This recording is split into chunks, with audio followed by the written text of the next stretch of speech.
I am sitting in my small office in Seattle, Washington, the computer screen illuminating my face under the cold fluorescent lights. I am Jason Stone, a 37-year-old independent investment consultant, all too familiar with long, endless days where numbers and charts are my only companions. That evening, it had long been pitch dark outside, and the characteristic drizzle of this city was still pattering against the window, creating a dreary symphony. I was focused on analyzing data for a demanding client, my fingers flying across the keyboard, trying to finish the report before the night grew even later. My life is simple, isolated, but I like it that way. No commitments, no drama, at least until my phone vibrated on the desk. The caller ID showed Emmy, my younger sister. Emmy Mendoza, the name I still wasn't used to calling her, even though she had been married for 3 years. My heart skipped a beat. Emmy rarely called me, especially since getting married. Ever since she entered the Mendoza family, our conversations had gradually become sparse.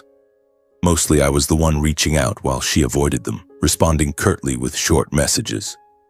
She always said she was fine, but her tone carried something distant, as if she were trying to hide a secret she didn't want anyone to touch. I hesitated in surprise, my hands pausing over the keyboard. I took a deep breath, trying to keep my voice calm as I answered. Emmy? What's up? Why are you calling?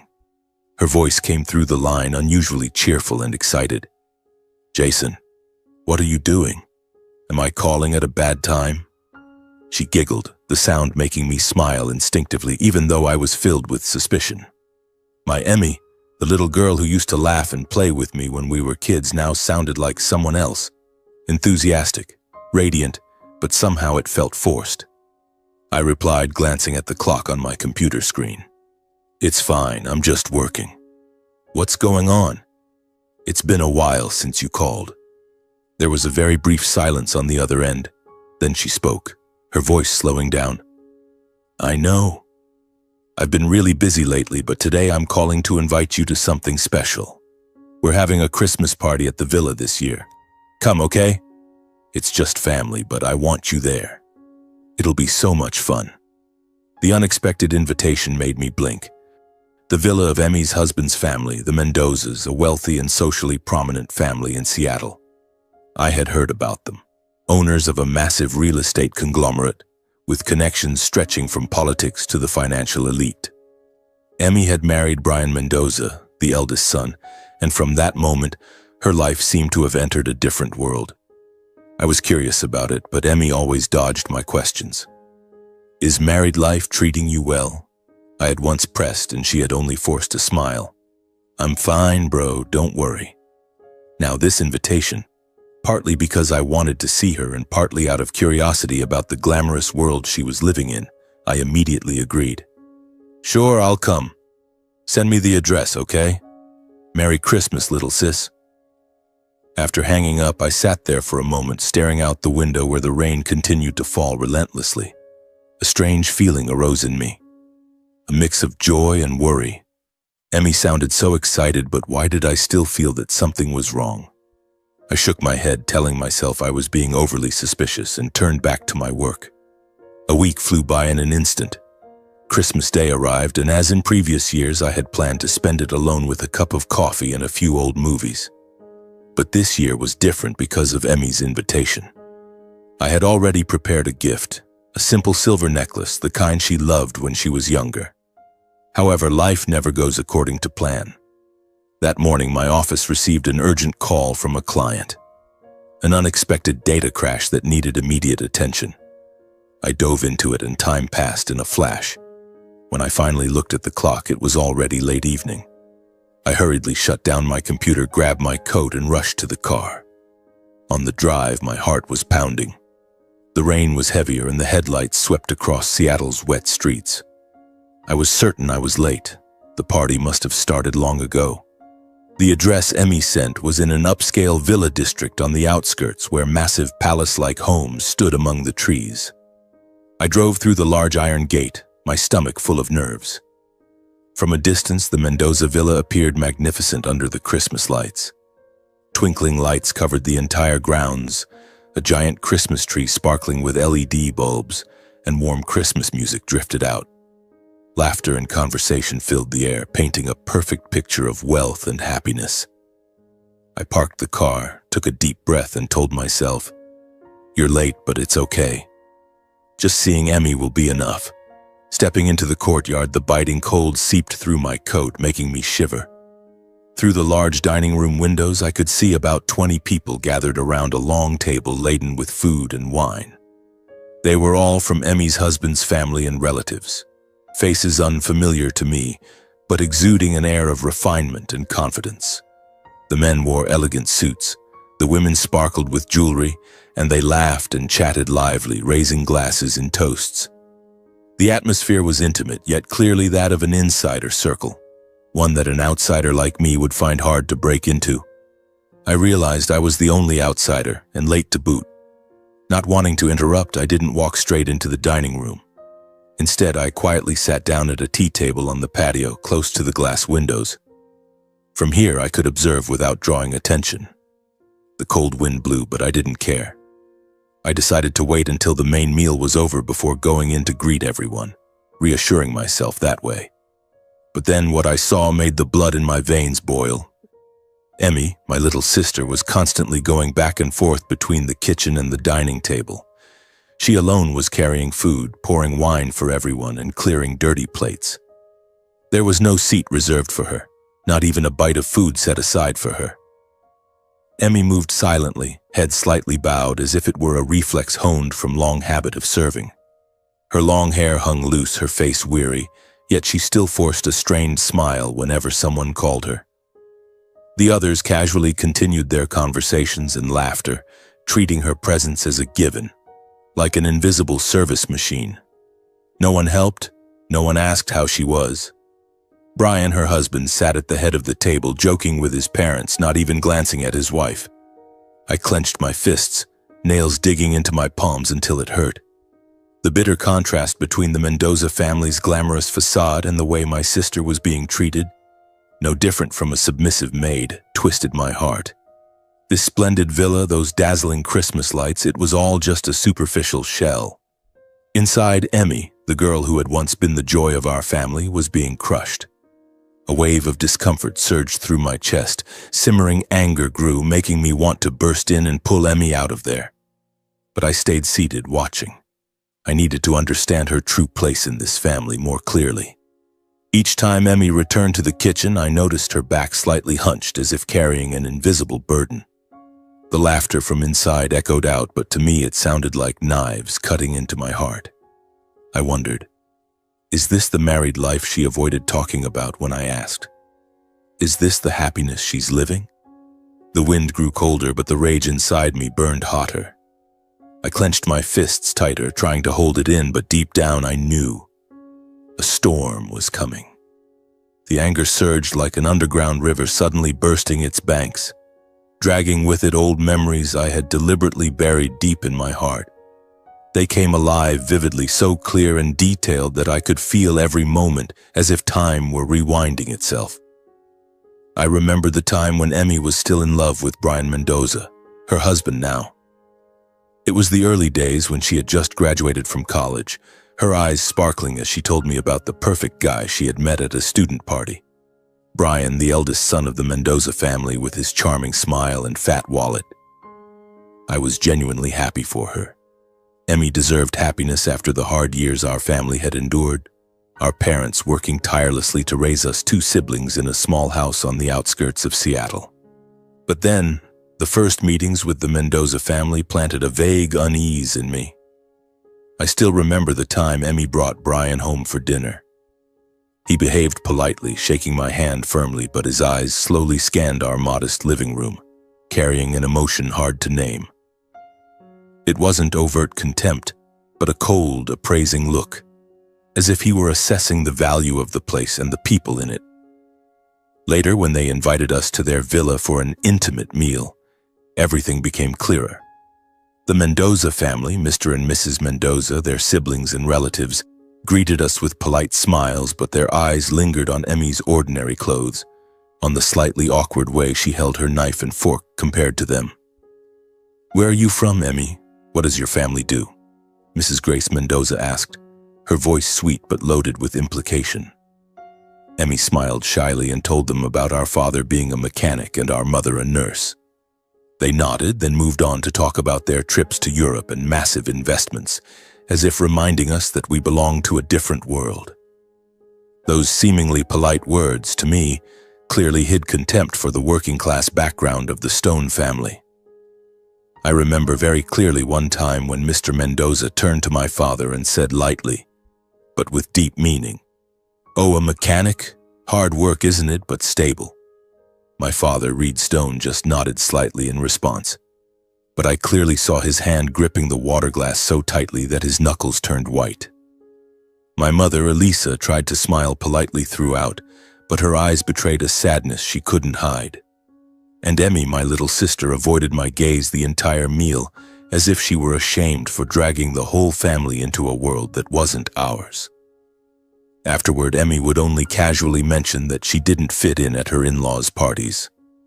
"I'm not used to those fancy dishes, bro," she said, her tone light as if it were no big deal. But I understood it was more than that. It was her way of hiding the feeling of being looked down upon, of being repeatedly reminded that she wasn't in this position because she deserved it, but because she was lucky.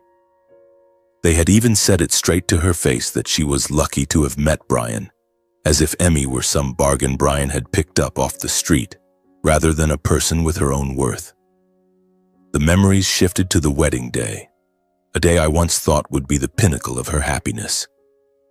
The ceremony took place at the most luxurious hotel in Seattle, with imported fresh flowers and a live orchestra. But from the start, everything felt off. Not just Emmy, but my parents and I were placed in an awkward position. Our seats were far from the center, in a secluded corner, as if we were secondary guests.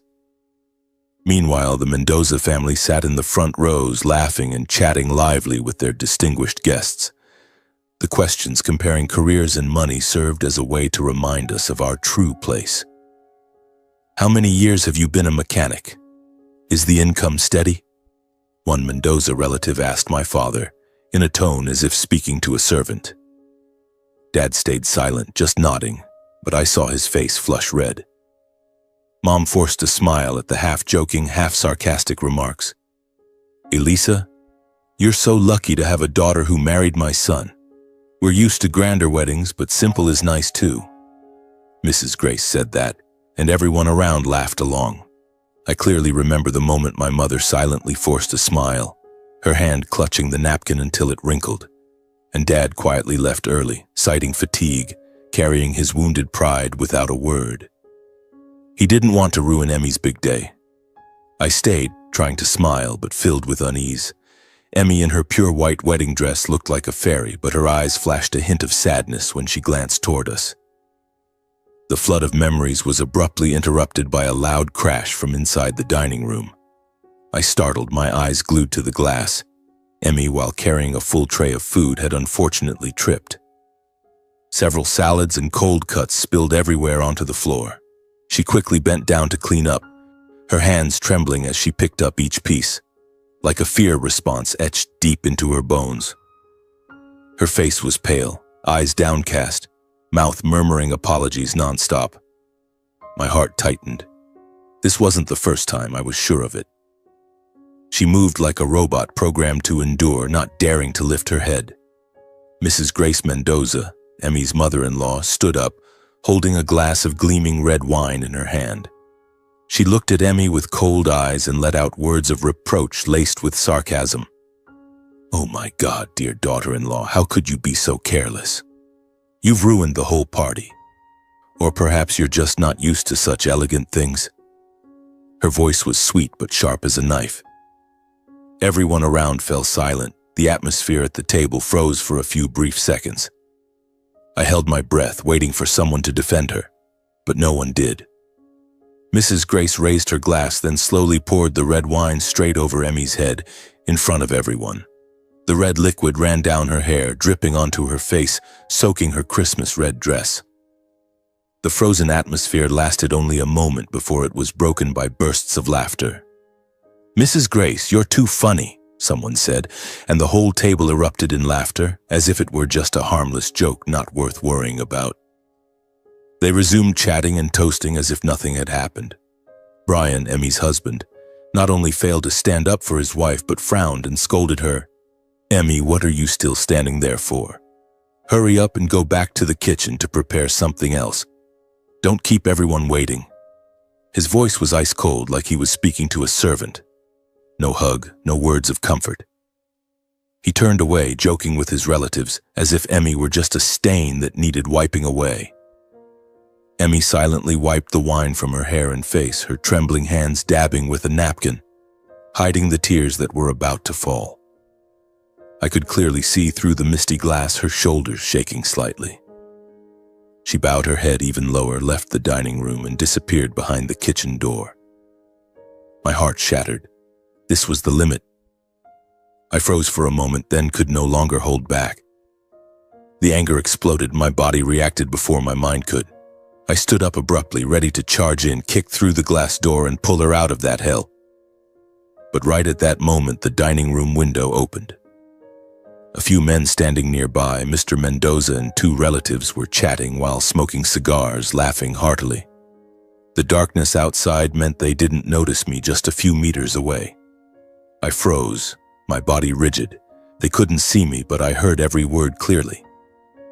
"Profits are great this year," Mr. Mendoza said, his voice warm but full of smugness. "No need to go the usual route. Money comes fast and steady as long as you know how." I held my breath, listening intently. The conversation flowed smoothly, brimming with arrogance. They mentioned enormous profits, but not directly, using the kind of language only those accustomed to shady dealings would understand. Dealings that never appeared on paper. One laughed contemptuously, saying bypassing checkpoints was no big deal. Just be accommodating a little, and auditors would stay quiet. Any troubles were already taken care of in advance. The casualness in their tone sent chills down my spine. They discussed manipulating the system, covering tracks as if recounting a familiar joke played out too many times. Then Mr. Mendoza concluded, exhaling a puff of cigar smoke into the night air, his voice firm and arrogant. They would never have to pay for anything. In that instant, I realized I was facing something much larger. This wasn't just a powerful and cruel family, it was a rotten system. A criminal nest cloaked in the glamorous veneer of wealth and influence. My anger was no longer just for Emmy. It was bigger, deeper. I sat back down, my heart pounding wildly. The storm had arrived, but now it took a different form, a storm that could sweep everything away. I sat there in the darkness of the garden, the cold wind slapping my face like invisible blades. My heart was pounding. The rush of blood in my ears drowning out even the Christmas music drifting from inside. The words of Mr. Mendoza and those other men still echoed in my head. Off the books profits, bypassing checks with money, never having to pay the price. As an investment consultant, I recognized those signs all too well. This wasn't a joke nor empty boasting. It was financial fraud, money laundering, perhaps even worse. The Mendoza Group, on the surface, a legitimate real estate empire with gleaming skyscrapers in downtown Seattle.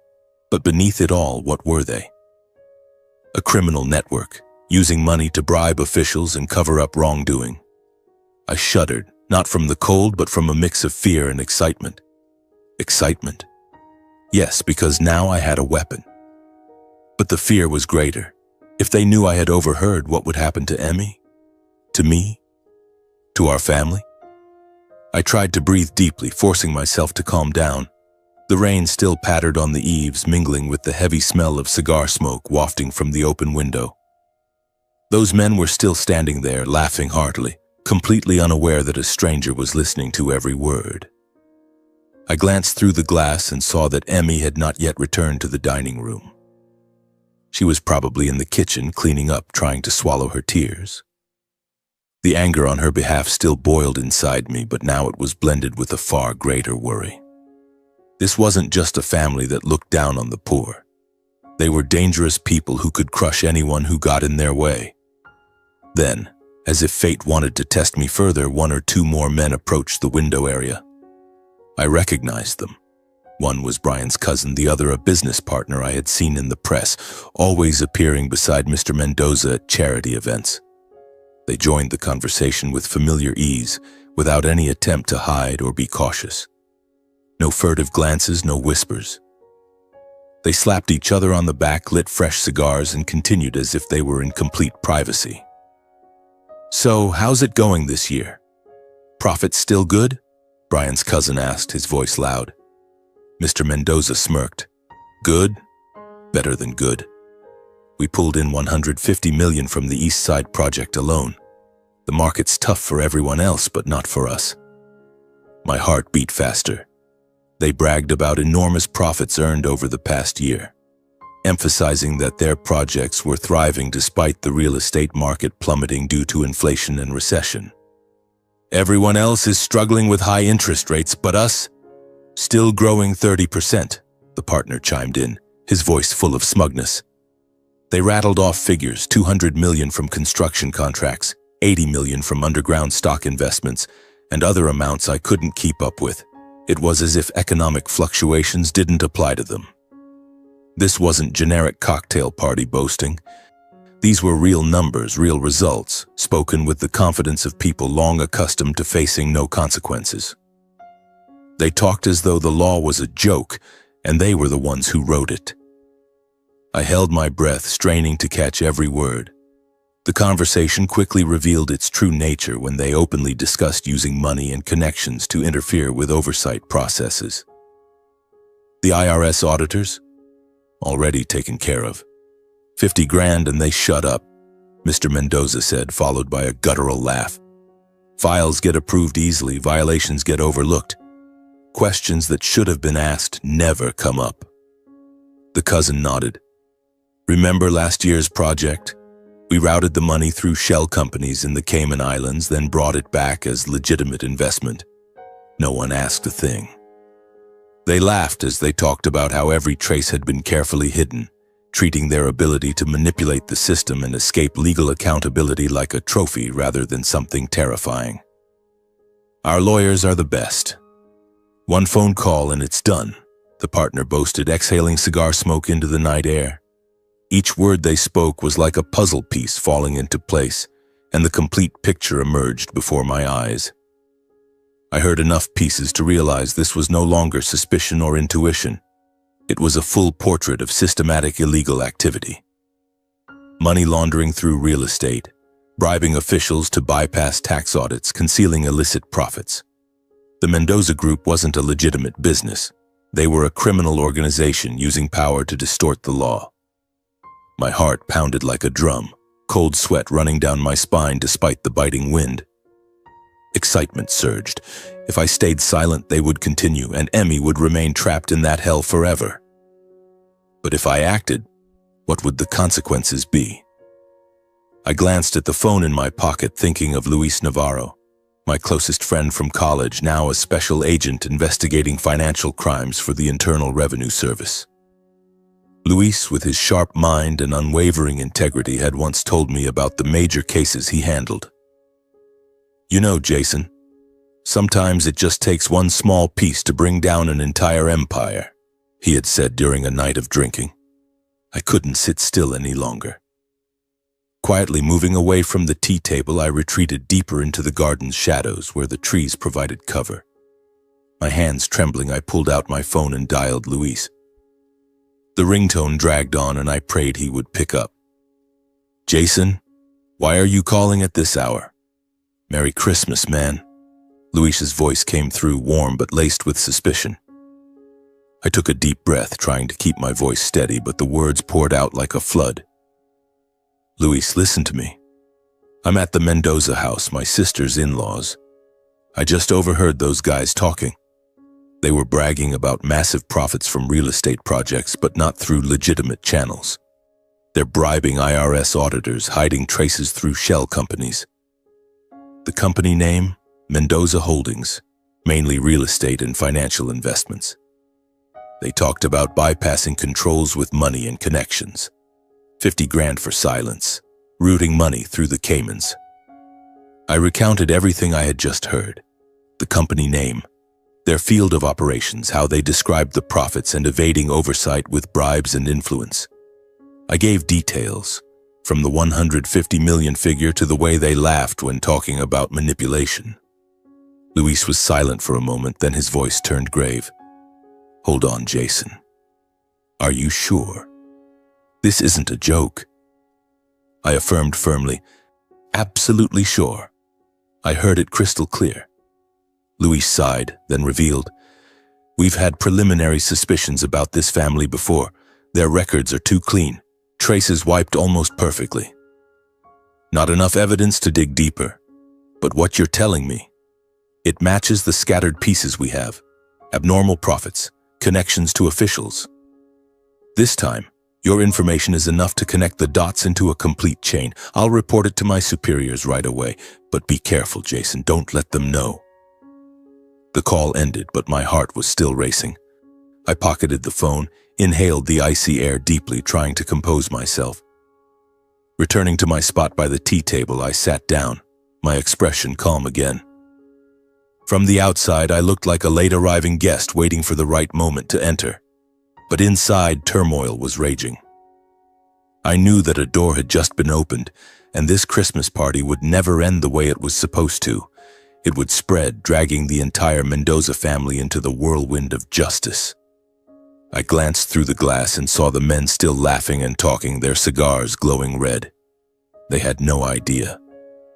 The tension rose. What would Luis do next? Would they be arrested? And Emmy? What would happen to her when everything collapsed? I sat there in the darkness of the garden, trying to calm myself.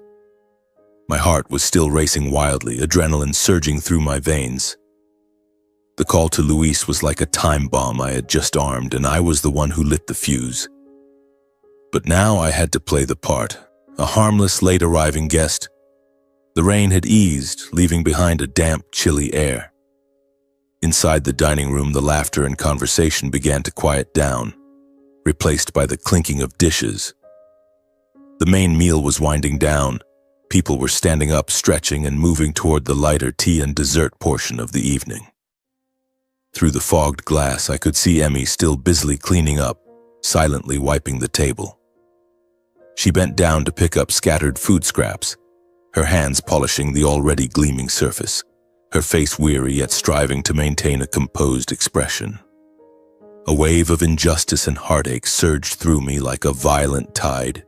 She had never been treated as part of that party. Not a single bite of food, not a single toast in her honor, just a serving shadow. How had she endured it? For how long? I clenched my fists, nails digging deep into my palms until it stung, but that physical pain was nothing compared to the ache in my chest. I suddenly remembered the old days when Emmy was still the little girl who sat at our family dinner table, laughing carefree with Mom, Dad, and me. Those meals were simple but strangely warm. Mom always made the roast she loved, and Dad told his awkward jokes that made the whole house burst into laughter. And now, looking at the present, Emmy was here, in this lavish villa, surrounded by lights and sophisticated voices and laughter, yet more alone than ever.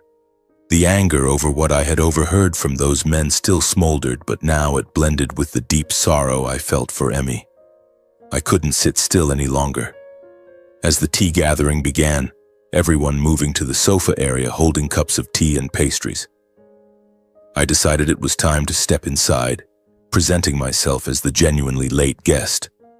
I took a deep breath, smoothed my rain-dampened coat, and pushed open the glass door into the dining room. The atmosphere inside was warm, filled with the scents of food and wine, a complete contrast to the cold outside. Christmas music still played softly, lanterns twinkling on the enormous tree in the corner.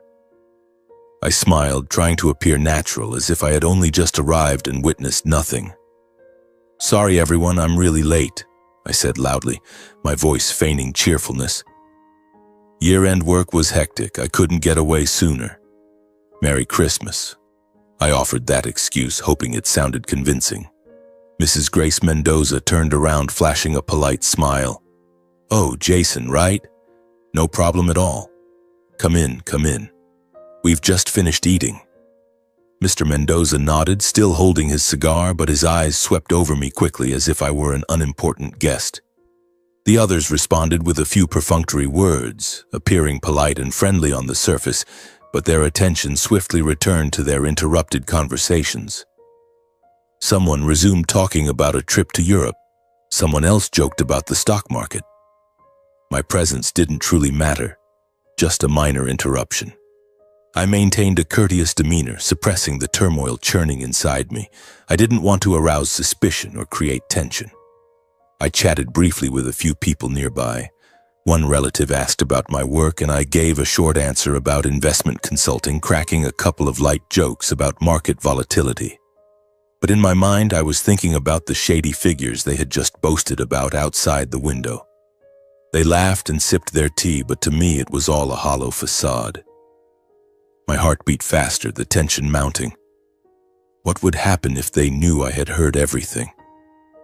I glanced around and saw Brian lounging on the sofa, chatting with his relatives, not sparing a glance for his wife. And Emmy?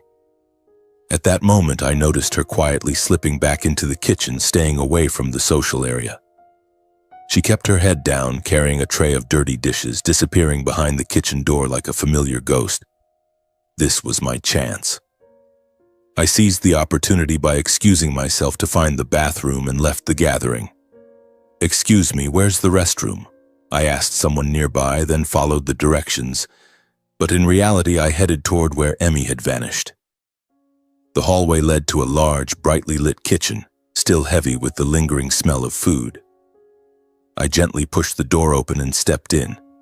Emmy was standing there alone, her back to me, washing dishes at the sink. Her shoulders trembled slightly, and I heard a faint sigh. My heart twisted. "Emmy," I called softly. She startled and turned around, eyes wide with surprise. "Jason, when did you get here? What are you doing in here?" Her voice quivered as she forced a smile. I closed the kitchen door, stepped closer, and looked her straight in the eyes. I couldn't hide it anymore. "Emmy, I've been outside the whole time. I arrived late and sat in the garden watching through the glass. I saw everything that happened during the party." The words spilled out, my voice low but firm. I recounted it briefly. Seeing her serve alone, the spilled food incident, the wine poured by Mrs. Grace, everyone's laughter, and Brian's failure to defend her. Emmy panicked, her face visibly paled. Her eyes widened and she clutched the dish towel until it crumpled. "You saw everything? Oh, God!" She backed away, leaning against the counter, her voice trembling with fear. "Please don't make a big deal out of it. I'm begging you. They'll retaliate. You don't know. My marriage is so fragile, if you speak up, everything will collapse." Emmy blamed herself, her voice choking. "It was my fault. I was careless, and one small mistake made everything worse. I'm begging you, pretend you didn't see anything. Just forget it, please." She grabbed my hand, her eyes glistening with tears, pleading like a frightened child. I could clearly see the fear in my sister's eyes, not just of Mrs. Grace or Brian, but of losing the fragile happiness she was desperately clinging to. Seeing her like that tore my heart like a knife. Emmy, the once strong, dreamy girl, was now trembling before me, taking the blame for things that weren't her fault. I wanted to hug her, to shout that it was all wrong, that she deserved so much better. But I nodded, painfully agreeing to stay silent. "All right, I won't say anything. I promise." Those words brought visible relief. Her shoulders relaxed and she managed a weak smile. "Thank you. You're the best brother." She turned back to the dishes as if everything were fine again. But Emmy had no idea that in my mind, a different path had quietly taken shape. The call to Luis was never the end. It was only the beginning. I knew I could no longer stay silent, not just about what had happened at tonight's party, but about the far greater secrets hidden behind it all. Thoughts of the future made my heart pound. The investigation wouldn't stop at the surface. Layer by layer would be peeled away. Evidence would emerge, and the Mendoza family, with all their arrogance, would have to face an inevitable downfall. Emmy might finally be free. But what price would the truth demand? I wasn't sure. I stepped out of the kitchen, my chest heavy with both hesitation and resolve. The storm had been unleashed, and from that moment I knew no one, not even I, could turn back anymore. The weeks following Christmas passed in a persistent state of tension, as if time were deliberately stretching to test my patience. I returned to my daily routine in my small office in Seattle, analyzing investment charts, meeting clients, but my mind was always elsewhere. Every morning I checked my phone with a tight chest, waiting for a message or call from Luis. He kept his promise. Discreet updates came regularly, but always shrouded in absolute silence. No emails, no texts, just brief late-night calls when the entire city was deep in sleep. "Jason, listen to me," Luis would often begin in a low, almost whispered voice, as if speaking any louder might alert someone. "We're digging deeper. Don't worry, everything's still airtight." I listened in the darkness of my bedroom, gripping the phone tightly, trying to keep my voice calm in response, while inside I was a tangle of emotions, anxiety, excitement, and the sense that the gears had started turning and there was no way to stop them anymore. My Christmas night call had become the most crucial piece, like a time bomb no one had anticipated. Luis told me that the information I provided, the abnormal profit figures, the way they boasted about bypassing audits with money and connections, had helped the investigation team pinpoint their direction clearly. Previously, they had only vague suspicions about Mendoza Holdings, but the records were too clean, like a seamless steel wall. Now, with the specific details from me, they could precisely target the projects and entities to scrutinize. "That East Side project they mentioned, it's the key," Luis whispered in one call. "We trace the money flow from there, and damn, it leads to so much." I imagined his team, sharp-eyed IRS agents sitting in brightly lit offices poring over data for hours. Excitement surged every time I thought about it. What would they uncover next? One small mistake by the Mendozas could bring down the entire empire. Records once deemed too clean began revealing anomalies like cracks on a thin sheet of ice. Money flows were traced backward, layers of cover systematically peeled away. Luis updated me step by step. First, tax audits of subsidiary companies, then tracking international transactions through the Cayman Islands. I sat in my pitch-black apartment, heart pounding as I pictured agents flipping through files, connecting the dots into a complete criminal picture. Opaque profits were uncovered, enormous sums that didn't match official reports flowing from shady real estate contracts. Illicit money streams through multiple shell companies were successively frozen for investigation. I remember one midnight call. "Today we locked 3 intermediary company accounts. They're panicking, but they don't know why yet." Entities registered under associates and middlemen collapsed one after another, dragging along a series of suspended contracts and projects. Luis said that as the noose tightened, some partners began talking to save themselves. Some didn't even wait for deep interrogation before cooperating voluntarily. "A partner in New York spilled everything," Luis said. "He revealed how the Mendozas bribed auditors. The whole system is starting to come apart." I shuddered, thinking of Mr. Mendoza, the smug man with his cigar, now sitting in his luxurious office, unaware that the machinery of justice was closing in. The tension grew as I imagined the scene. Massive construction projects in Seattle halted, workers confused, shareholders whispering. I checked the news daily, but nothing had surfaced yet. Everything remained silent, like the gathering clouds before a storm unleashes. Then suddenly, like a bomb exploding, information leaked to the public. It was on a drizzly morning while I was drinking coffee and scrolling through the news. A small article in the Seattle Times. Suspicions of financial fraud at Mendoza Holdings. My heart pounded. The press jumped in immediately. Investigative pieces appeared in rapid succession, raising major questions about the origins of their wealth and the company's operations. Reporters dug deep, interviewing former employees and analyzing public financial reports. "Luis, what's going on?" I called him right away. "Internal leak, probably. But it helps us. Public pressure will force them to slip up." I followed every article, filled with a mix of worry and excitement. headlines grew increasingly sharp. The Mendoza dynasty, an empire built on sand, mysterious profits and shady connections. The tension rose as I imagined the family reading those lines, their faces turning pale. The market reacted fiercely, swiftly, and ruthlessly. Shareholders panicked and dumped stock. The company's value plummeted in a short time. I watched the flashing charts on my computer screen. As Mendoza Holdings stock plunged from its peak to the depths in just days without a single rebound, Luis kept updating me. They've lost billions already. Banks are pulling funding. No one wants to be associated anymore. The Mendoza family, once celebrated as a model of success, fell straight into crisis. The media turned en masse, portraying them as a sophisticated fraud network. Long-standing business ties were quickly severed. Everyone distanced themselves as if no connection had ever existed. Chairman Mendoza, Emmy's father-in-law, along with key executives, were successively summoned by authorities. Luis recounted it concisely but firmly. They've been called in by the IRS. Interrogations lasting days. The evidence is solid. Documents, testimonies, everything matches. I couldn't help picturing the scene. Mr. Mendoza in a cold interrogation room trying to maintain his usual composure while question after question and file after file were placed on the table, piling up with no room left for denial.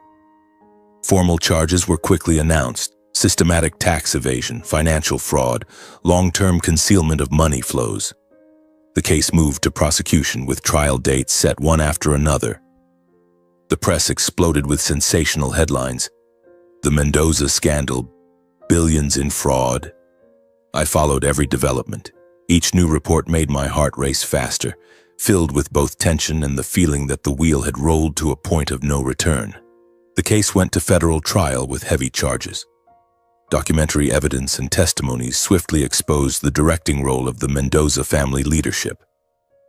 Defense lawyers tried, but in vain. The court handed down severe sentences. Key leaders received prison terms. Mr. Mendoza got 15 years. Brian and his siblings didn't escape either, along with massive fines. The corporation faced crippling financial penalties. Many assets were seized: the villa, luxury cars, bank accounts. Shell companies were forced to dissolve, leaving a mess behind. In the public eye, the image of an exemplary, wealthy, and powerful family collapsed completely, revealing the rotten core beneath the glamorous facade they had meticulously built over years. The press called it the scandal of the century, and Seattle buzzed. But I felt no satisfaction or triumph. What weighed on me was a sense of emptiness and unease, realizing I had just pushed a massive gear into the machinery of justice, with no way to stop it anymore. Every night I lay awake thinking about Emmy. Would she hate me? I remembered her pleading in the kitchen, "Please don't make a big deal out of it." Now everything had become bigger than ever. The storm had swept through, but it left behind in me a vast emptiness. I had saved her, but had I really? In the days following the verdict, my life seemed to return to normal. My office, clients, numbers dancing on the screen. But inside, I was like a walking corpse. I avoided contacting Emmy, partly out of fear of touching her still bleeding wounds and partly out of self-blame. Luis called one more time to congratulate me. "You did great, Jason. Thanks to you, I cracked a major case." I forced a smile, hung up, and sat alone in my darkened apartment, watching the rain fall outside the Seattle window. I imagined Emmy alone in the villa that had surely been seized by now, facing the ruins. Brian was probably in prison. Mrs. Grace was silent before the press. And her? I didn't dare ask. Then one ordinary day, while I was in my office focused on an investment report for a major client, my phone vibrated. I answered in my usual voice. "This is Jason Stone. Who's on the other end?" A cool, professional female voice replied, "Mr. Stone, this is Harborview Hospital. We're calling about your sister, Mrs. Emmy Mendoza. She was brought into the emergency room in a severe state of distress. You're listed as her emergency contact, correct?" My heart stopped. I froze for a few seconds, mouth agape, unable to speak. My mind spun. "Emmy, What happened to her? I stammered. Yes, I'm her brother. What happened? Is she okay? The voice remained calm. We can't discuss details over the phone. Please come to the hospital right away to get the full picture. I hung up, my hands shaking as I grabbed my coat and rushed out of the office without explaining to anyone. On the drive to the hospital, a dazed fog enveloped me. My mind went blank. Rain pattered on the windshield, streetlights blurred, but I saw nothing. Only the image of Emmy pleading in the kitchen on Christmas night replayed over and over. Was this because of me? The storm I had unleashed had swept everything away, but now it had taken her too. When I arrived, I parked hastily and ran into the Harborview lobby, the strong smell of disinfectant hitting my nose. I asked at the reception desk, my voice trembling. My sister, Emmy Mendoza. Where is she now? They directed me and I rushed to the emergency room.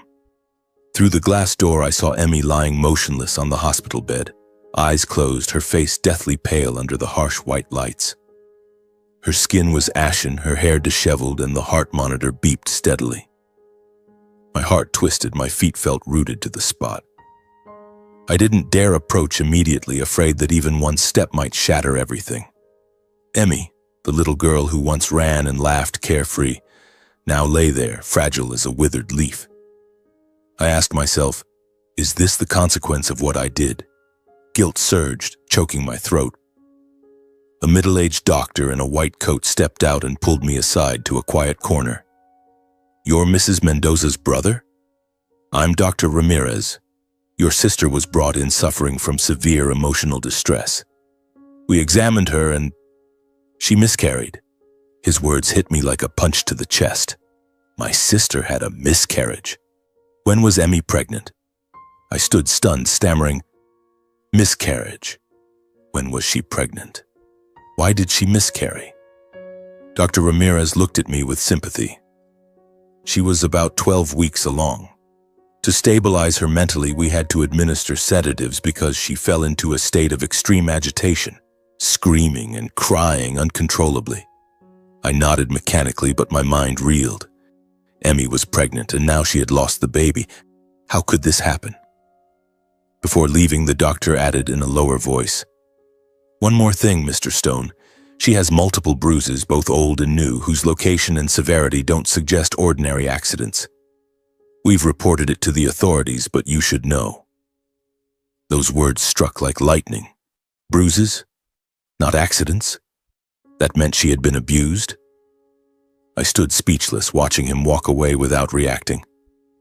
I thanked the doctor absent-mindedly, my voice hoarse, then returned to her bedside. I sat down beside Emmy, my trembling hand taking hers, ice-cold and limp. A sense of helplessness and heartache squeezed my chest, making it hard to breathe. Emmy lay there, eyes still closed, breathing steadily thanks to the medication. I looked at the faint bruises on her arms. Who did this? Was it Brian or someone else in the Mendoza family? The old anger rose, but now it mingled with excruciating pain. I whispered, Emmy, I'm sorry. I'm here now. Tears rolled down my face, but I wiped them quickly, not wanting her to wake and see her brother weak. When she woke a few hours later, Emmy gradually became aware of the loss of the child inside her. Her eyes opened drowsily, then suddenly widened in panic. Jason, where's my baby? Why can't I feel anything? Her voice broke.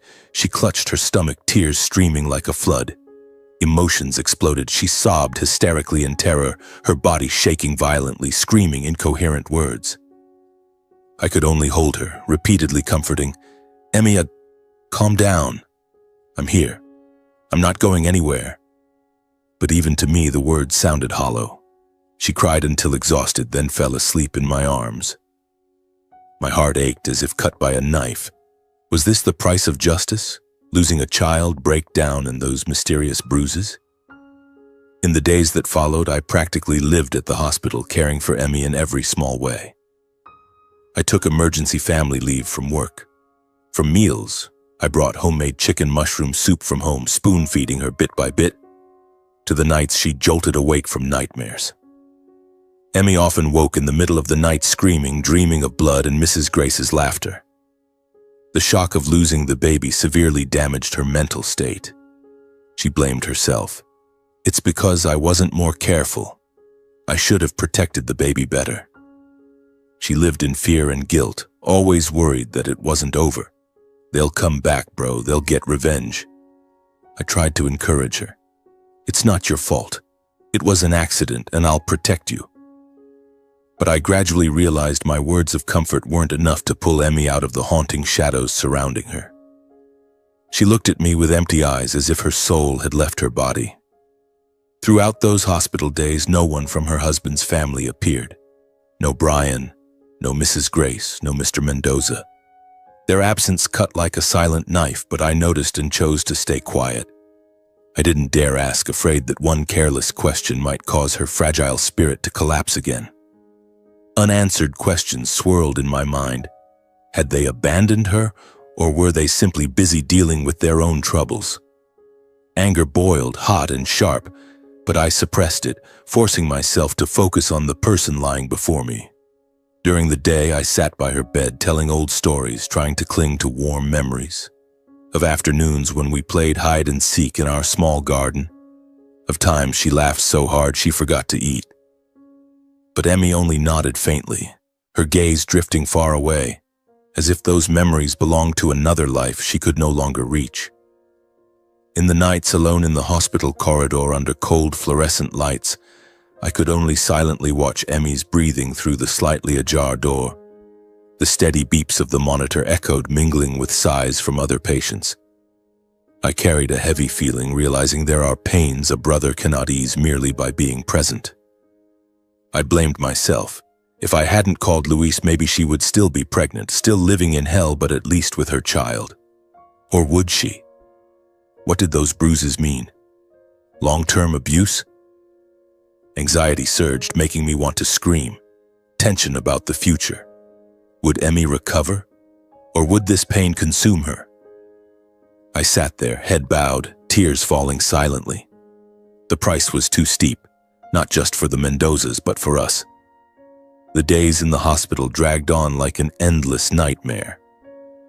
I became a shadow by Emmy's bedside, watching her every small movement. Dr. Ramirez came to check on her daily, his voice always gentle but laced with concern. She needs time, Mr. Stone. Severe psychological trauma combined with physical loss. It won't be easy. I nodded, but doubt filled my heart. Each time Emmy woke, she looked at me with empty eyes, as if her soul had wandered off somewhere among the painful memories that hadn't yet closed.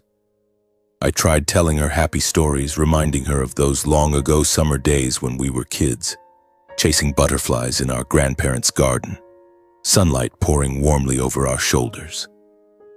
I hoped those fragments of memory might pull her back to the present.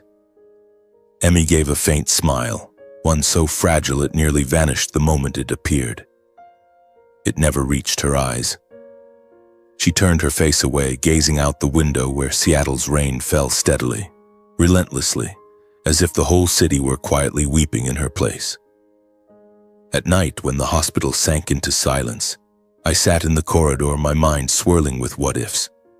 If I had acted sooner, maybe she wouldn't be suffering like this. Or if I had stayed silent, would everything have continued? The price of justice. I thought I had paid it, but now I realized Emmy was the one bearing the heaviest burden. Tension rose every time I thought about the day she would be discharged. Where would she go? How would she face the outside world where the press was still buzzing about the Mendoza scandal? Finally, that day arrived. Dr. Ramirez signed the discharge papers and gave careful instructions.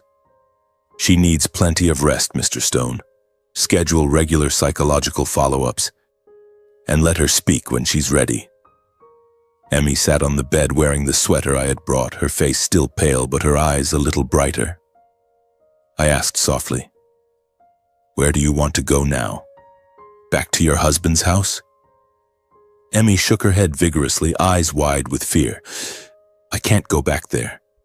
I just want to go home to Mom and Dad for a while, to get a change of air."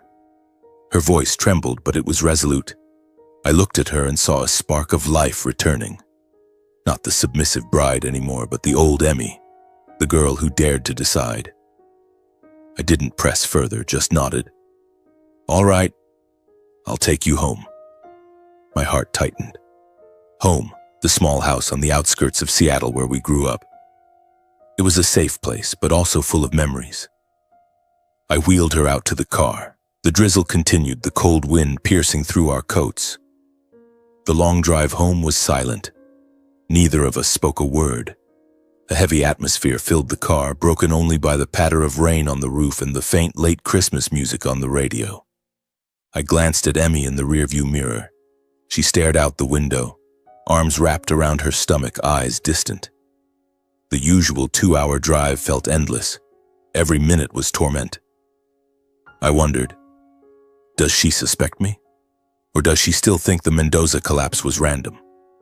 When we arrived, the familiar small wooden house with its white fence appeared under the dim streetlights. Our parents, Reed and Elisa Stone, were already waiting at the door, worry evident but forcing smiles. Mom stepped forward first, pulling Emmy into a tight embrace, whispering reassuringly, "You're home now. Just rest. Don't think too much right now. You have Mom and Dad here and your brother. No one will pressure you to talk or do anything." Dad stood beside us, placing a hand on my shoulder, his eyes red but steady. "Thank you for bringing Emmy home, Jason. You've been through a lot." No one rushed to ask questions, no one probed what had happened. As I helped Emmy inside, Dad added slowly, his voice deep and firm, "This house will always be your home. Stay as long as you want. Be silent if you need to. Just know you're not alone." Emmy nodded, tears rolling down her cheeks, but this time without panic, only relief after a journey far too long. I took her to her old room, the one with faded rose-patterned wallpaper, where she used to sit for hours drawing and dreaming. Emmy lay down on the bed, exhaling as if releasing a heavy burden, then turned to me with a weak but sincere voice. "Thank you for bringing me here." I smiled back, trying to appear calm, while my heart remained weighed down by things I couldn't yet say. That evening, family dinner unfolded in an indescribable atmosphere, both subdued and warm. Mom made Emmy's favorite roast. Dad told a few awkward jokes to break the silence. We sat around the old wooden table, golden lamplight glowing down. I noticed Emmy starting to speak a little more, though still cautiously. "Mom's roast is still as delicious as ever," she said, her voice soft but genuine. I sat watching, heart filled with hope mixed with worry. She ate slowly, occasionally glancing at us as if checking whether this was real. No one mentioned the Mendozas, the trial, or the lost child. It was an unspoken rule. Let her breathe. But in my mind, questions swirled. When would she be ready to talk? And what would I say about my role? Night fell. After our parents went to bed, the house sank into quiet, broken only by wind against the windows. I couldn't sleep and went to the kitchen for water when I saw Emmy sitting alone at the table, staring blankly as if trapped in inescapable thoughts. She held a glass of water, hands trembling, gazing into the darkness outside. My heart tightened. This was the moment. I approached gently. "Emmy, you're not sleeping. Is something still bothering you?" She startled, looked at me, then lowered her head. I sat across from her and waited. "Can I ask you something? About the bruises the doctor mentioned. I've never dared ask directly, but now I'm so worried about you." Emmy was silent for a long time, looking at me as if weighing something, eyes glistening. The air grew tense. Anticipation rose. Would she speak or close up again? Finally, she sighed and began in a weary, fragmented voice. "Ever since her husband's family started falling apart, all the blame was poured on me. They saw me as the bringer of bad luck, the reason everything collapsed." Her voice choked. She gripped the glass tightly. I sat frozen, listening to every word. Emmy continued.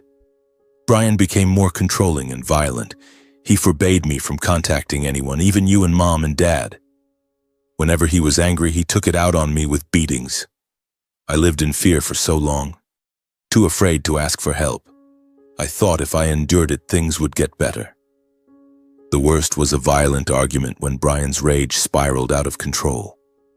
He shouted, called me a traitor because the scandal broke after you came to the Christmas party.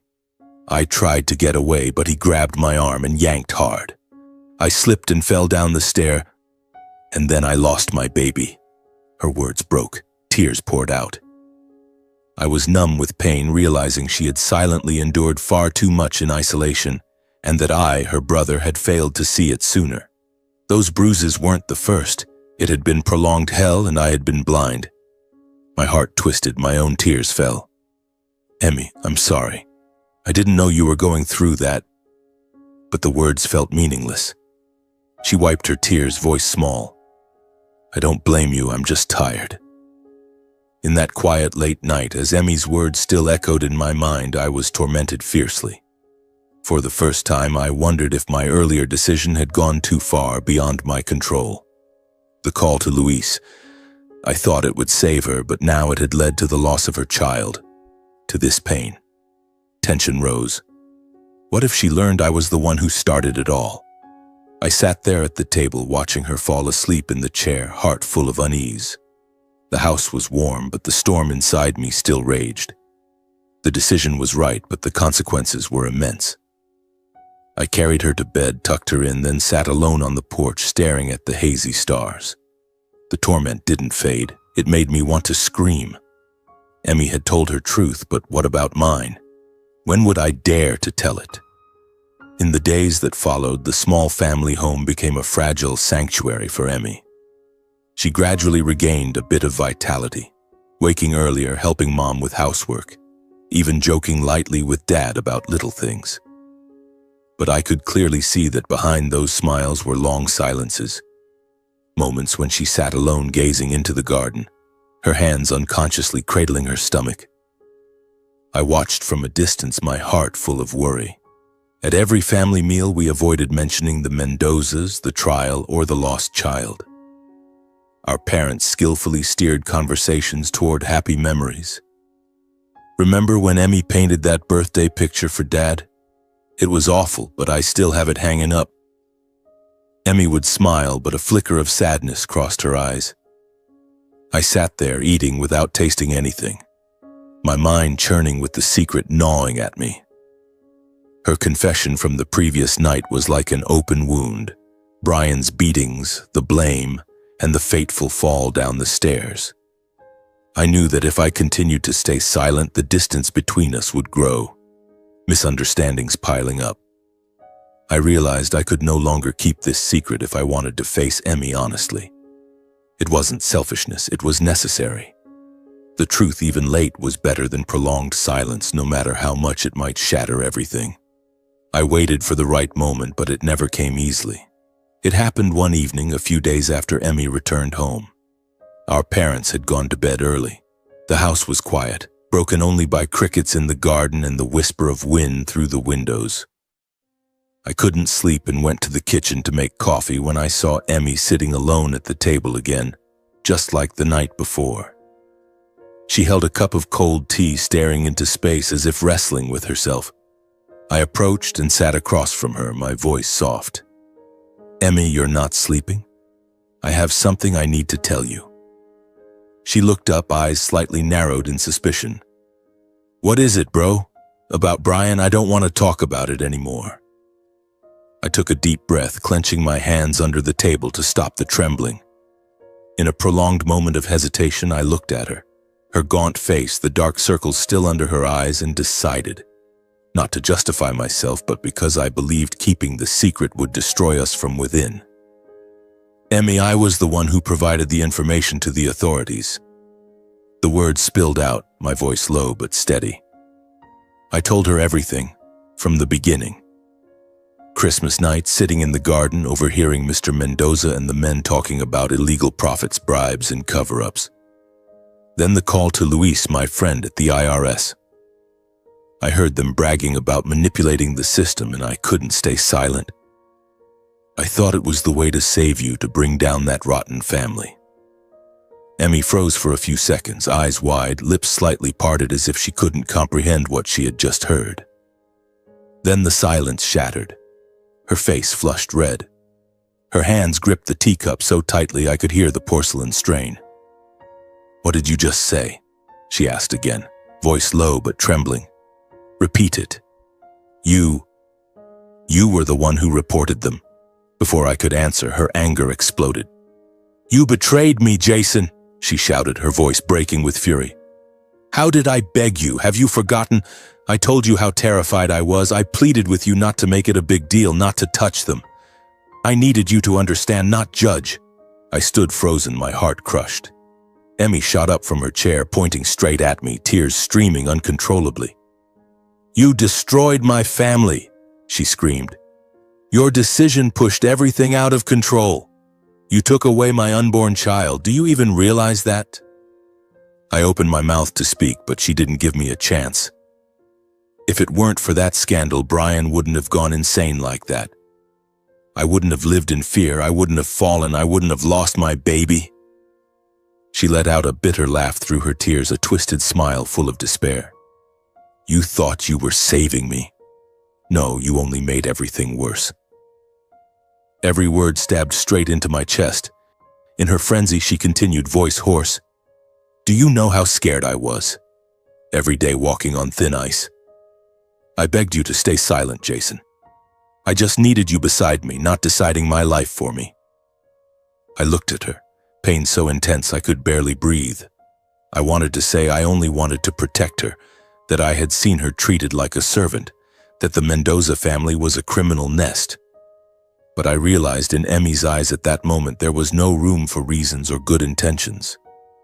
She didn't see justice. She only saw the pain I had brought. I still tried to take a step forward, voice faltering. "Emmy, please listen to me just once. I couldn't stand by while they did that to you. I did it all because I love you, because I couldn't bear seeing you tormented." She screamed, pushing me away hard. "Don't say another word. Don't justify it." She shook her head violently. "You think you know everything? You think you have the right to decide what's best for me? You pushed me straight into this hell." Her voice tore through the quiet night, mingled with uncontrollable sobs. Bedroom doors flew open. Our parents rushed out, faces shocked. Mom ran to hold Emmy, voice trembling. "What's happening?" "Calm down.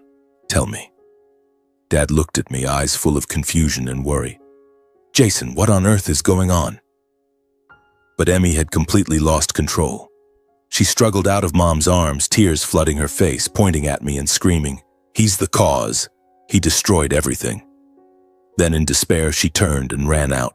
I shouted, chasing after her. "Stop. Don't go like this. Let me explain." But she ran faster than I expected. The back door burst open, cold wind rushed in, carrying the smell of damp earth and thick darkness from the garden. In seconds, she vanished. I stood stunned. Emmy was gone, in panic, without a word, without a trace, and I realized I had just lost her in the most terrifying way. The whole family frantically searched through the night. Dad grabbed a flashlight and ran to the main road. Mom called neighbors for help. I plunged into the garden, shouting her name among the dark bushes. My heart pounded wildly. Cold sweat broke out despite the freezing night. We searched for hours, from familiar streets to the nearby park, but no one knew where she had gone. Only growing dread remained like a time bomb in my chest. When we returned home, it was very late. Rain began pattering down. Our parents sat at the kitchen table, faces exhausted and anxious. Mom cried, "Where could she have gone? It's so cold." Dad put a hand on my shoulder. "Stay calm, son. We'll find Emmy." But I sat numb in the silence, overwhelmed by guilt and torment that nearly brought me to my knees. I buried my head in my arms on the table, tears falling uncontrollably. Even as our parents stayed beside me, trying to console, "Jason, it's not your fault. Emmy's just distraught." The words didn't reach me. I blamed myself. Why did I tell her? Why didn't I wait? Tension rose over where she might be, alone in the night, panicked, perhaps wandering somewhere. The house now felt like a prison, and I was the one who caused it all. The pain made me want to scream, but there was only the endless rain outside the window. That night stretched on endlessly, each passing minute a torment. Our parents finally dozed off exhausted on the sofa, but I couldn't sleep. I got up, pacing the house, staring out the window into the darkness that swallowed everything. My phone vibrated constantly in my hand. I called Emmy over and over, but only endless ringing met me, then voicemail. "Emmy, please come back." "I'm sorry. Call me, okay?" I whispered into the phone, my voice hoarse. I pictured her running in the rain, clothes soaked, tears mingling with the downpour. Was she cold? Was she safe? Tension surged like violent waves, making my heart pound wildly. I recalled the moment she turned and fled, her small figure vanishing into the night, footsteps pounding on the wet ground. Why couldn't I catch up? Why didn't I stop her? The quiet house now felt suffocating. Every corner reminded me of her, the chair she sat in, the unfinished cup of tea on the table. After hours of continued searching, we had called the police, reported her missing, and they promised to patrol the area. I received a call from an unknown number. My heart tightened as I answered. A familiar female voice, trembling. "Jason? It's Jenny, Emmy's best friend. I found her." Jenny, the college friend of Emmy's I had met a few times, sounded deeply worried. "She's been taken to the hospital in critical condition. I happened to see her in the park near my place. She attempted something extreme. Luckily, a passerby noticed and called emergency services in time." The words struck like lightning. Extreme act? Did she mean suicide? I froze, gripping the phone until my knuckles turned white. "Which hospital are you at now? How is she?" I stammered, voice breaking. Jenny gave the address, Harborview again, the same place she had been for the miscarriage. I woke our parents, explained quickly, then rushed to the car, driving through pouring rain, headlights sweeping over wet streets. Tension rose to the point of breathlessness. Was she still alive? Why did she do it? Because of me? Because the pain was too much? When I arrived at the hospital, I ran into the lobby. The familiar smell of disinfectant hit like a punch, a cruel reminder. Dr. Ramirez, the one who had treated her before, was waiting, face grave. "Mr. Stone, your sister is out of immediate danger. She attempted self-harm by overdosing on pills, but we performed gastric lavage in time." I collapsed inside, seeing Emmy once more on a hospital bed, realizing her flight into the night wasn't just escape but a sign of a spirit pushed to its absolute limit. She lay there motionless, heart monitor beeping steadily, face paler than ever, eyes closed under sedation. I stood outside the glass door, feet rooted, tears streaming down. Was this the consequence of the truth I revealed? She, the once strong, dreamy girl, now lay there, nearly leaving this world because the pain was unbearable. My heart twisted, guilt surged like a tidal wave. I blamed myself. If I had stayed silent, maybe she wouldn't have reached this point, or if I had told her sooner, would things be different? Tension about the future made me tremble. Would she wake up? And if she did, how would she look at me? After passing the critical phase, Emmy was moved to intensive psychological monitoring and intervention. The doctors assessed her as suffering severe depression due to prolonged trauma, from domestic violence, the loss of her child, to the shock of my confession. "She needs intensive therapy, Mr. Stone," the psychologist, a middle-aged woman named Dr. Hale, told me. "This isn't her first breakdown, but this time it's serious. We'll help her open up and confront it." I nodded, but my heart was filled with unease. In the early days, Emmy was in a state of panic, reacting violently to my presence. When I tried to enter the room, she screamed, "Get out! Don't come near me!"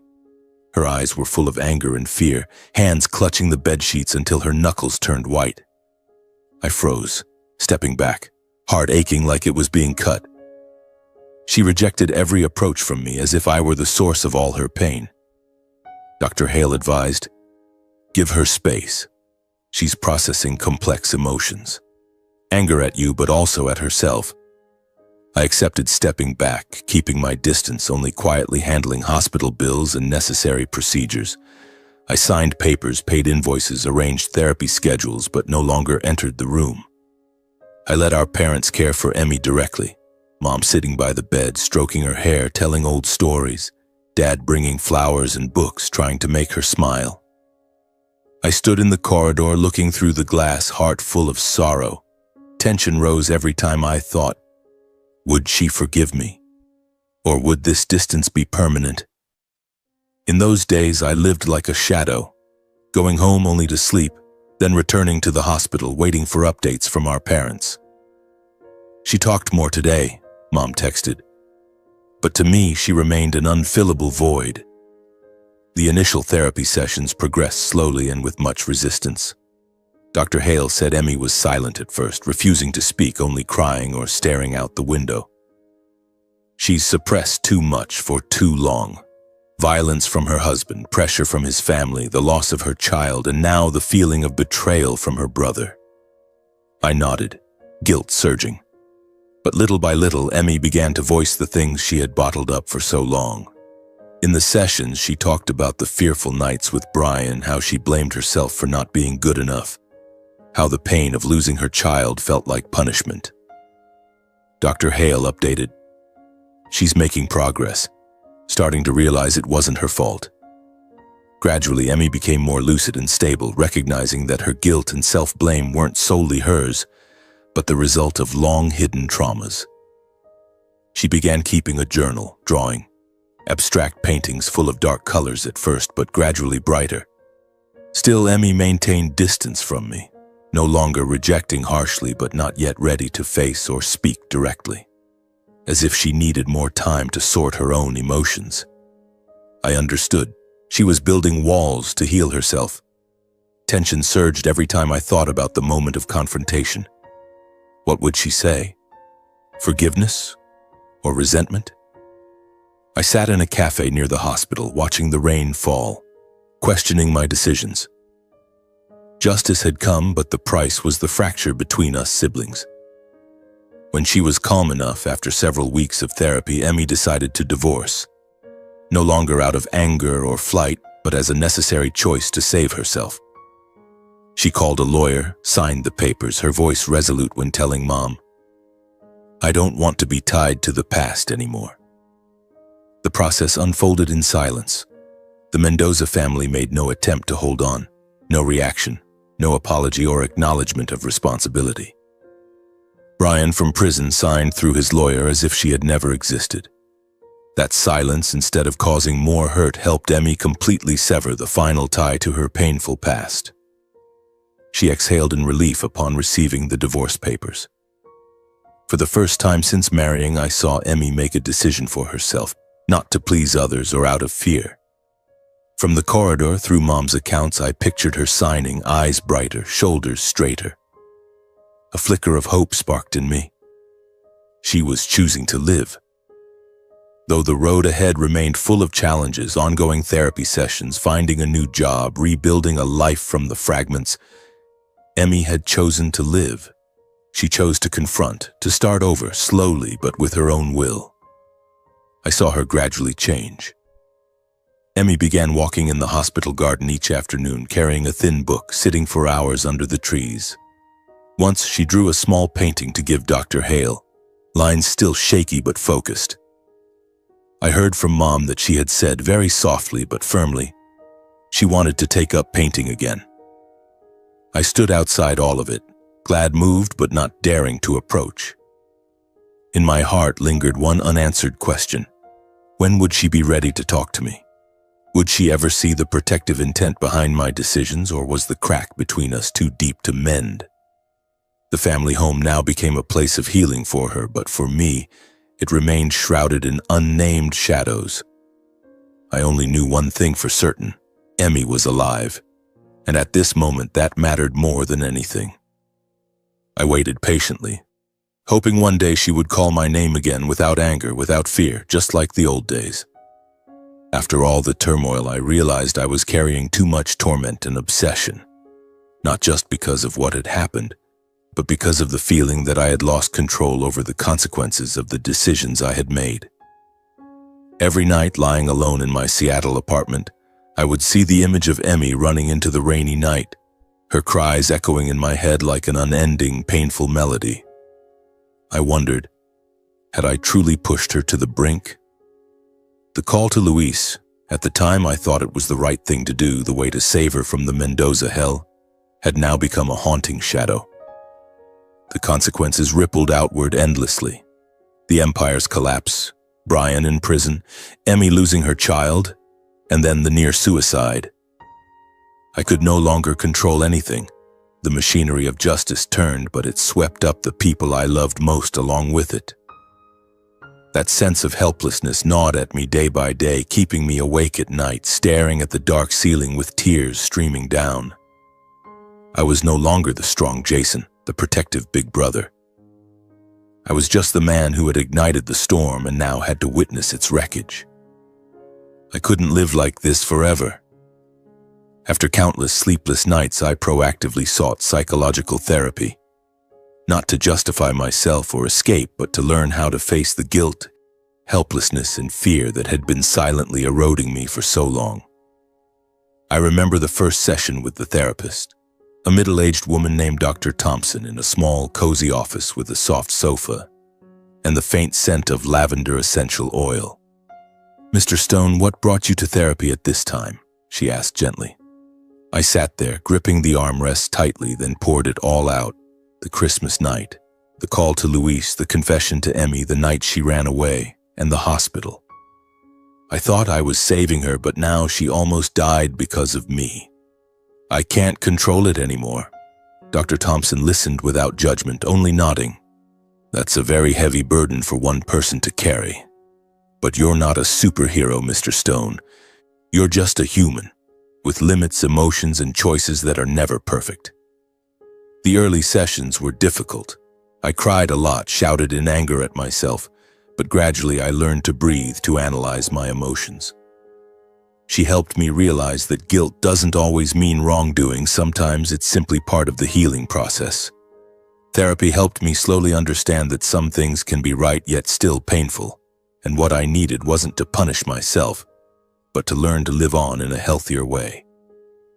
"You did what you believed was right to protect your sister," Dr. Thompson said in one session, "but consequences don't always follow our intentions. Forgive yourself, Jason." Those words were like a ray of light piercing the darkness. I began applying it, keeping a journal every night, listing the good things from the day, no matter how small, like a good cup of coffee or a satisfied client call. I learned to accept that not everything is in my hands. Life is a chain of decisions, and consequences sometimes exceed our control. Gradually, the obsession faded, though it remained like a scar. I no longer lay awake all night. Instead, I slept more deeply, even if dreams still occasionally brought images of Emmy crying. Step by step, I returned to my familiar rhythm, focusing on work, keeping myself busy without running away anymore, learning to accept the necessary silences. My Seattle office became a refuge again. I dove into investment data analysis, met clients, even joined a running club to release stress. Mornings started earlier. I ran along the riverbank in the light Seattle drizzle, sweat mingling with rainwater running down my collar as if each footstep washed away a bit more of the burden I carried. When my lungs burned and my heart pounded, I felt clearly that I was still alive, not just surviving day to day. I also stopped avoiding silence. Instead of burying myself in work until exhaustion, I allowed myself to sit quietly by the window, watching the city drift slowly through the gray rain, letting thoughts of the journey naturally rise and settle. In one session, Dr. Thompson told me calmly but firmly, "You're making progress, Mr. Stone. You're no longer running away. You're living, not just trying to survive." I nodded, understanding what she meant, but when I stepped out of the therapy room, the familiar tension returned, clinging to me like a shadow. I wondered if Emmy was taking similar steps. How was she now? Were there mornings when she woke without the past pulling her backward? I had no answers, and perhaps the only thing I could do now was keep moving forward, slowly enough not to abandon myself, and patiently enough to wait for the day she was ready to step closer to me. Emmy moved back to live with our parents in a safer, more peaceful environment. The small family home, with its backyard vegetable garden and the sound of roosters at dawn, became the place where she slowly recovered. I occasionally received calls from our parents telling me my sister was smiling more, talking more, and gradually regaining her old liveliness. "Today she helped me bake, laughing the whole time," Mom said in one call. "She started painting again, Jason." I listened, heart filled with warmth mixed with sorrow. "Has she asked about me at all, Mom?" I asked quietly. Mom sighed. "Not yet, but I see her looking at family photos a lot. Emmy needs more time." I nodded over the phone, tension rising. She was healing, but what about the crack between us? Those calls were like medicine, reminding me she was alive, progressing even if slowly. On weekends, I still made time to visit home. Simple meals and everyday conversations gradually replaced the heavy silence of before. Driving back, the familiar road now carried a different feeling. Not overwhelming worry, but fragile hope. Family dinners, Mom's vegetable soup, Dad's stories about fixing the fence, Emmy sitting there listening, occasionally adding a joke. At first, she avoided eye contact, only nodding when I asked, "Are you doing okay these days?" But gradually, we siblings slowly opened up more, not forcing the past, but learning to listen and accept each other's emotions step by step, forgiving the wounds that hadn't yet healed. One afternoon, we sat on the porch watching the sunset over the garden. "Bro, today I painted a picture of the sea," she said softly. I smiled. "Can you show it to me?" Not digging into old memories, just small moments like that, rebuilding the bridge. On one visit, Emmy took the initiative to talk, for the first time apologizing and acknowledging that she now understood everything. I came from wanting to protect her and do what was best for her. It was one evening after dinner when our parents had gone to bed early. We sat at the kitchen table, steam rising from hot teacups. Emmy looked at me for a long time, eyes red but calmer than before. She spoke slowly, as if gathering all her courage. "I'm sorry, bro, for yelling at you that day. I was so angry I couldn't control myself. I only saw my own pain and didn't see that you were scared too and worried for me." She took a deep breath and continued, "Back then I thought you had destroyed everything. I thought you took away my family, took away my child. But now, looking back, if it weren't for you, I might still be trapped there, still enduring and convincing myself everything would be okay eventually." Those words fell like a stone lifted from my chest. I froze for a few seconds, then gripped her hand tightly, voice hoarse. "No, Emmy, I'm the one who needs to apologize. I thought I was strong enough to handle it all, wise enough to control the consequences. I didn't foresee the price you would pay. If I had known it would go this far." I choked up, unable to finish. "I'm sorry for not protecting you in a safer way. Sorry for causing you more pain, even though I only wanted you to be free." Emmy shook her head, gently squeezing my hand. "I've come to understand it all. It really hurt, but some truths, if left unspoken, would make the pain last forever. And now, I no longer blame you." I didn't argue or try to explain further. For the first time, I understood that healing doesn't come from who was right or wrong, but from both of us finally seeing each other's fear at the right moment. We sat in silence for a long while. Then Emmy let out a soft laugh over something small and ordinary. I laughed with her. The tension inside me gradually melted away, giving way to something warm, fragile but real, something I had feared I would never touch again. That Christmas, I was once again caught up in work and arrived home late, just like the year before. Driving back, light rain fell. The wet streets reflecting lights made my heart beat faster than usual. I was both hurried and anxious, not knowing if, when I appeared, things would still feel strained, or if Emmy had truly left the anger behind. When the house came into view at the end of the familiar road, Christmas lights glowed softly in the yard. I stepped inside to find our parents and Emmy still sitting around the prepared table, no one impatient or reproachful for my delay. The small tree in the corner twinkled simply but enough to fill the house with warmth. "I'm home. Sorry everyone for keeping you waiting so late," I said. voice trembling more from emotion than fatigue. Emmy stood up, walked over, and hugged me naturally, lightly. "We were all waiting for you. Mom and Dad said we should wait until everyone's here to eat and enjoy." In that moment, I knew I had truly come home. The meal unfolded in a cozy, peaceful atmosphere. No longer glamorous or ostentatious, just the sense of belonging I once thought I had lost. We ate Mom's roast, told old stories, laughed over small things, raised glasses to wish each other a peaceful new year. No one mentioned the Mendozas. No one mentioned the past. Only laughter rang out in the small house, enough for me to understand that some things once healed no longer need to be named again. In that moment, sitting in the familiar kitchen, looking at the simple meal before me, I suddenly reflected on the entire journey. I realized family was never a place without wounds or mistakes, but a place where people still choose to return, to stay, and to learn to heal each other after the breakdowns. I saw Emmy's smile, saw our parents sitting there with rare, peaceful eyes, and for the first time understood that we hadn't run away. We had chosen to stay even after pain that once felt unbearable. From everything that happened, I carried a lesson that was far from easy but necessary.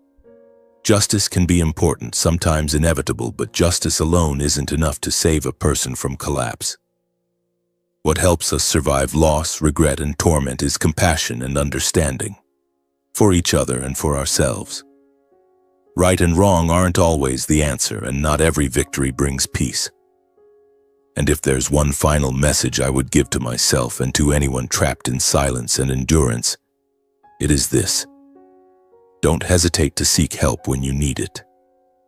Learn to set boundaries at the right time.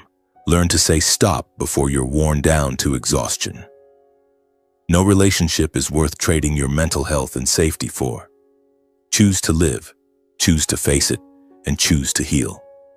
Sometimes that is the greatest courage a person can muster.